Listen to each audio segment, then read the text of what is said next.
राम मंदिर के निर्माण का मुद्दा भले ही खत्म हो गया हो, लेकिन राम के नाम पर सियासत अभी जारी है। ताजा निशाना गोस्वामी तुलसीदास के रामचरितमानस पर है।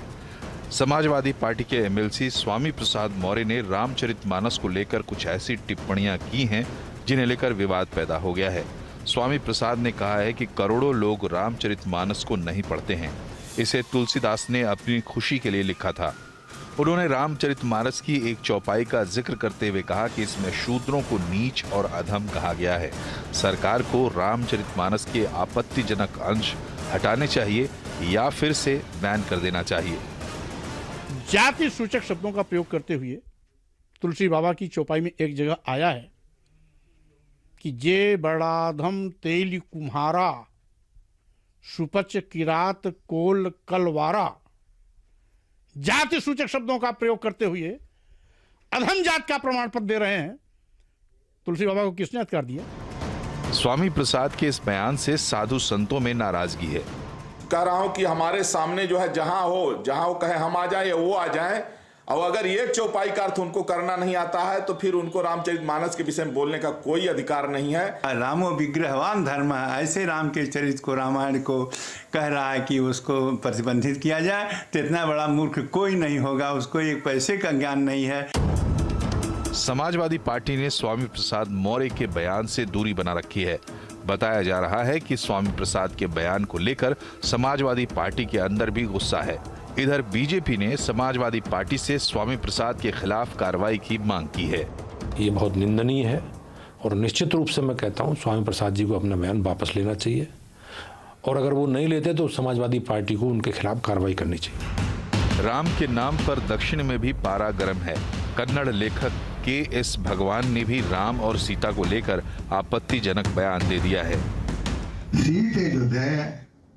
सीतमादाय बाहुभ्याम मधुमैरेयकम। सीತೆಯನ್ನು ಸೇರಿಸಿಕೊಂಡು ಸೀತೆಗೂ ಮಧುಮೈರೇಯಕಂಬ ಹೆಂಡವನ್ನ ಕುಡಿಸಿ ಶಚಿ ಅಂದ್ರೆ ಇಂದ್ರನ ತನ್ನ ಹೆಂಡತಿ ಶಚೀದೇವಿಗೆ ಕುಡಿಸಿದಾಗ ಇವನು ಕುಡಿತಿದ್ದ ಅಂತ ದಾಖಲೆ ಇದೆ. ನನ್ನ ಮಾತುಗಳಲ್ಲ ಹೌದು, ಇವೆಲ್ಲ ವಾಲ್ಮೀಕಿ ರಾಮಾಯಣದಲ್ಲಿ। भगवान के बयान को लेकर हिंदू संगठन ने कड़ी आपत्ति जताई है। भगवान को गिरफ्तार करने की मांग भी हो रही है। प्रभु श्री रामचंद्र जी के बारे में गलत बातें बताना, उनका अपमान करना एक बड़ा षड्यंत्र चल रहा है। इसलिए हम राज्य सरकार से आग्रह करते हैं कि तुरंत उनको अरेस्ट करना चाहिए। स्वामी प्रसाद मौर्य और के.एस. भगवान से पहले बिहार के शिक्षा मंत्री चंद्रशेखर ने रामचरितमानस को लेकर आपत्तिजनक बयान दिया था, जिसे लेकर ये पूरा विवाद शुरू हुआ था। विश्व हिंदू परिषद का कहना है कि ऐसे बयान राजनीति से प्रेरित हैं। राजनीति के लिए अनुसूचित समाज को बाकी हिंदू समाज से अलग करने, तोड़ने के लिए आने वाले चुनावों में भीम और मीम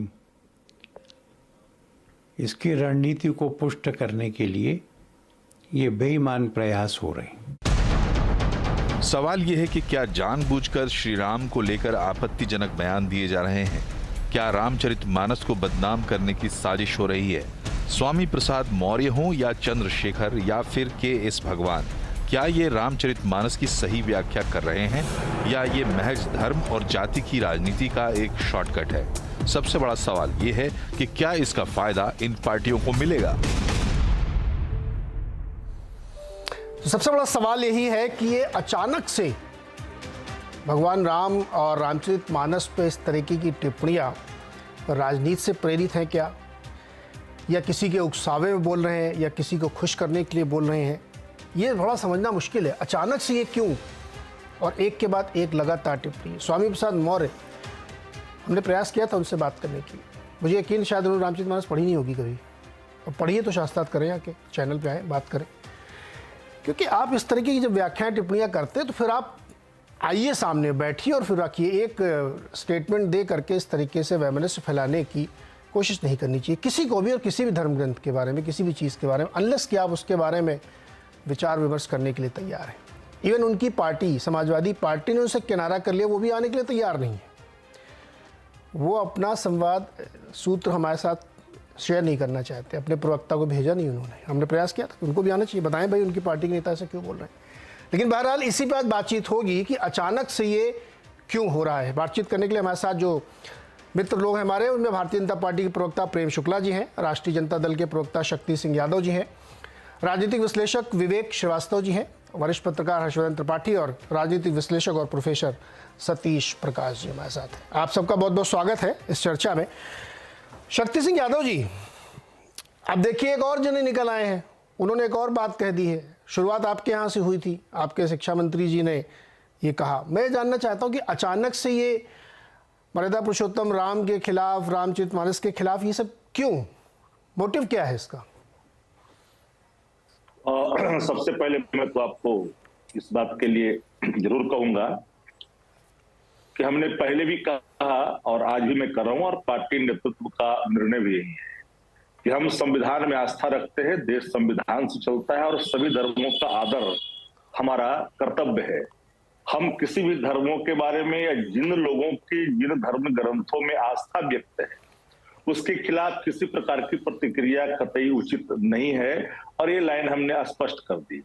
एक सवाल मैं जरूर कहूंगा, देखिए रामचरितमानस श्रद्धा का विषय है, उसमें सभी लोगों की आस्था है, लेकिन जिन पंक्तियों के बारे में जिन जो तर्क दिए गए उसमें कई बार आपने कई व्याख्या कई लोगों से सुना, कई धर्म गुरुओं ने आकर करके अपनी बातें रखी। मैं एक बात बहुत ही ईमानदारी के तौर पर कहना चाहता हूं कि क्योंकि इन परिस्थितियों का उत्पन्न होना आवश्यक हो जाता है या आ ही जाता है विषय।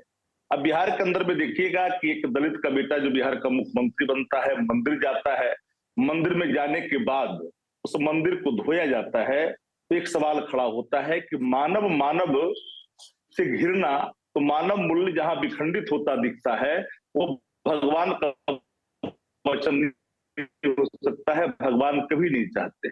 भारतीय जनता के साथी ने कई बार आपत्ति की कि इन बातों को जिन लोगों ने कहा है उनको खेद प्रकट करना चाहिए। संजय जी ने क्या कहा, उत्तर प्रदेश में मोहन जी बातों को यहाँ जिक्र इसलिए नहीं करना चाहता हूँ कि हम उनके विवेक पर छूना चाहते हैं, लेकिन जिन लोगों की आस्था है, हम सनातन धर्मों का आदर करते हैं, उसमें आस्था भी रखते हैं। सनातन कर्तव्य है, सनातन मेरा आचरण है, सनातन मेरा व्यवहार है, लेकिन सनातन होने के नाते हम सनातनी फासीवाद का भी हम समर्थन नहीं करते।